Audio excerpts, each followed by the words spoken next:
Let's move on to our last panelist, and by no means least, a legend, I think, in the shipping industry, a veteran of over 40 years in shipping with a wealth of experience in chartering, project shipping, new building projects, and liner shipping.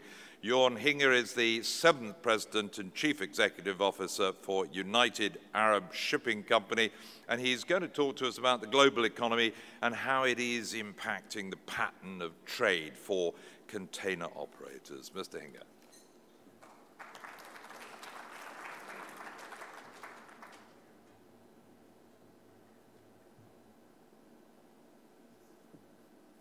Good afternoon. I hope most of you are still awake. I shall try and give a short talk about the impact of the global trade seen from a container operator's point of view.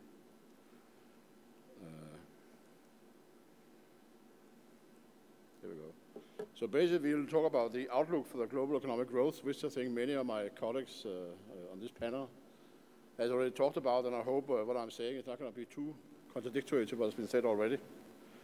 We look at the outlook for key container trades. We look as China versus the rest. This is more in the case of sourcing. I mean, we know that China has been outsourced. Everything has been outsourced to China over the past 10 years.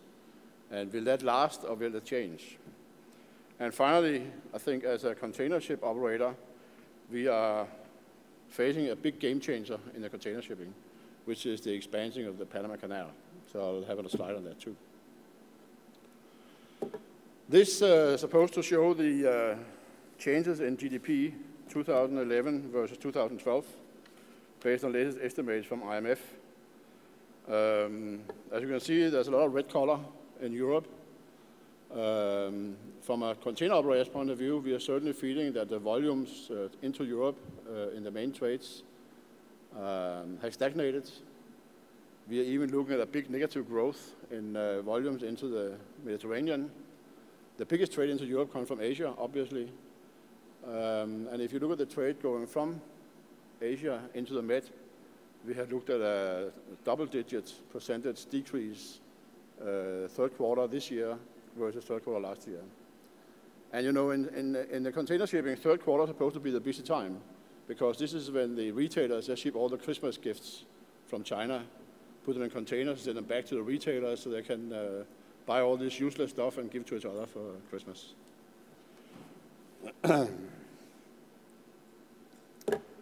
So it's quite clear, as I think has been confirmed by one of the distinguished speakers before me, that the long-term GDP growth is very different from the advanced economies, being Europe and North America, and the emerging and developing economies.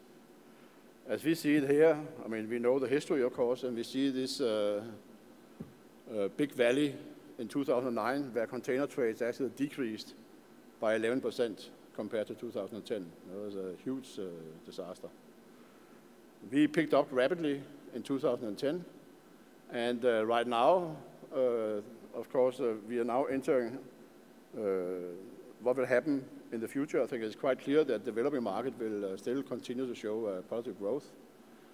This chart still shows that the advanced economies show some positive growth, but I think the judge is still out on that. I think as the time has passed on during 2012, there's more and more doubt about what's going to happen in Europe, whereas maybe America looks a bit more safe as far as growth is concerned. This then translates into container traffic. And you know, it's always been a rule of thumb in the container business that the volume of growth of container business will normally multiply about 2.5% to 3% of the GDP. However, this is no longer sort of the case. Right now, we are looking at multiply about 1.5. And the reason for that are probably several, but to highlight maybe is the fact that many of the commodities which could be containerized have been containerized.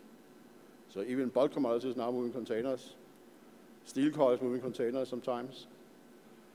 Furthermore, a lot of trades which were not containerized in the past have now been containerized, There's hardly any trade in the world where you cannot ship a container these days. A container ship will call. The infrastructure will be able to handle containers, which was not the case maybe 10 years ago. And finally, of course, the outsourcing to China cannot continue. I mean, of course, you can continue outsourcing to China, but the growth in outsourcing has a natural limit because whatever could be outsourced, a lot of it has been done, so has done already. This is just a quick glimpse at how we see the changes in the world trade, containers in percentage. And you'll see a lot of, this is 2011 versus 2012. And you will see a lot of red dots in North Europe, which just goes to confirm what we said earlier, that unfortunately the economies in North Europe is suffering from huge unemployment, austerity measures, faltering consumer confidence. Because in container shipping, about 75% of the cargo we ship inside the containers are basic consumer goods. It's clothing, it's shoes, and toys, electronics, everything you buy as a consumer. And of course, if you're not feel safe about the future, you hold back on your spending, and this is clearly shown here. Whereas many of the North-South trades actually shows quite positive growth. And I think this is one of the key messages from my presentation is that the North-South trades actually looks quite healthy and will probably continue to grow at a healthy pace. Whereas in the East-West trades, we will still see some reduction in growth in some areas and positive developments in others. And maybe we can illustrate a little bit here on the next slide. Here we are. East-West, over the past 5 years, has grown about 2.6%. This, I think, is a little bit misleading because, as we saw on a previous slide, 2009 had a huge impact on container volumes, particularly in the East-West trades. So, of course, included in this 2.6% growth is a very negative occurrence in 2009. For the following 5 years, for 10 to 15, we look at a slightly higher growth of 3%, whereas in the interregional trades, we're looking at a 6% growth in the past. This is all interregional, but obviously, by far the majority of this will be intra-Asia. Have we looked at 6.2, and we are now looking at an increase to 7.2. And in the North-South trade, the growth is even expected to be bigger, i.e. from 6.7% to 8.6%. So what does that mean for a container operator? We should bear in mind that if you look at the pie at the bottom of this slide, the base, of course, is that the East-West trades is by far the dominating volumes in container business. So it's still 46% of all containers moving worldwide, they move in the East-West trades. 28% move as intra-Asia, and the remaining is, the other way around. 28% is North-South, and the remaining is intra-Asia or inter-regional trades. So what will it mean for deployment of ships? It will, of course, mean that in the East-West trades, we will have to continue to deploy bigger and bigger units in order to reduce unit costs and caused by the high energy cost.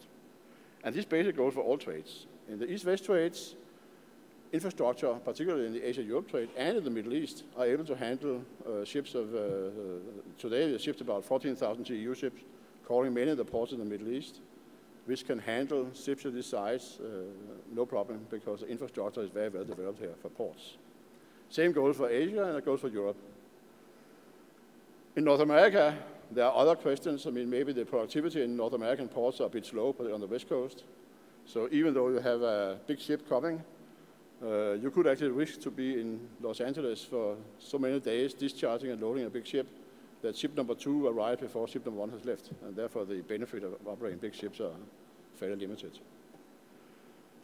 In the North-South trade, we will still see a deployment of bigger and bigger tonnage, which calls also for further development and infrastructure for ports. All in all, we think that China will continue to dominate the East-West trades. However, growth will be slightly slower than the North-South trades, and we'll see more and more supplies from varied geographical areas, i.e. India, rest of Asia, Brazil, will be able to play a more and more important role in supplying volumes in the future. Finally, as far as the game changer is concerned, in the lower left corner you will see the restriction of the current Panama Canal. And this is why we today operate with a huge amount of ships, about 4,000 TEUs, the so-called Panamax ships. Because they are limited by the locks in the Panama Canal. Therefore, they are very long and they're fairly narrow compared to the length. The canal is in the process of being widened, expanded, and by 2015, the canal should be able to take 13,000 TEU container ships. And this, of course, will have a huge impact on trades to and from the US. This slide is something I saw in, I think, in Alphaliner. Whether it's exactly correct, I don't know. But I mean, the reality is that about 75% of the population in the US lives on the East Coast, or towards the east. Of course, the steaming across the Pacific from China to Los Angeles or Seattle is shorter than going through the Panama Canal to the East Coast. On the other hand, with the opening of the Panama Canal, you can come with bigger and bigger ships and thereby reduce your unit cost and spend less on the intermodal cost to transport containers from the West Coast to the East Coast. So hence this slide, where basically somebody has analyzed that based on the cost saving in the unit cost and the lower cost for the inland cost, the market for going via the East Coast with bigger ships will substantially increase compared to today. So that will also mean, what do we then do with all these 4,000 TEU ships, which have been built for the present Panama Canal? And unfortunately, I think, in my opinion, the future of these ships, there are 600 to 700 ships of that size, looks fairly bleak. Because nobody would ever build a ship of this character unless there was a Panama Canal. The ships are too long, they are too narrow, and therefore, in order to remain with stability on the ship, in order the ship doesn't roll around, you normally sail around with about 8,000 to 10,000 tons of water, which does not pay very much. So in reality, I think a lot of ships in that size will have a trouble to find employment in the future. And just to highlight on one of the, I think one of the speakers this morning said there was no ships laid up. I think that's not entirely correct. I think right now we have about 670,000 TEUs of idle capacity, which is equal to, well, out of the total worldwide capacity, about 16 million. So it's not a huge amount, but it's increasing week by week. And the ships that are being laid up are the ships of 4,000 TEUs and below. This is also quite apparent in the charter market. Today, the charter hire for a 4,000 TEU ship is maybe $8,000 to $9,000, whereas a ship in the 7,000 to 8,000 TEUs is maybe $30,000. So it's quite clear that there is still a demand for bigger ships, whereas there's a two-tier market. The smaller ships of 4,000 TEUs and below not doing very well, whereas bigger ships which provide a lower unit cost are still doing fairly well. So in summary, the way we look at it, I can't see that far. I have to. Container shipping is moving out of the high growth phase relative to GDP that we have seen in 2000, in the 1990s and the early part of the first decade of the 2000s. The key east-west trades serving Europe and North America will continue to dominate because they start from a very high base. And larger ships will be deployed in the east-west trades in order to remain with low slot costs. China will dominate the world container market, but less so as other countries will gain in importance and create interesting opportunities for container carriers. The increasing importance of the north-south trades will generate deployment opportunities for larger tonnage, and the use of the hub and spoke will also be accelerated, again, as a reflection of higher oil prices. And the Trans-Pacific trade we just talked about will change significantly with the expansion of the Panama Canal, potentially leaving a lot of ships with no deployment opportunities. Thank you very much.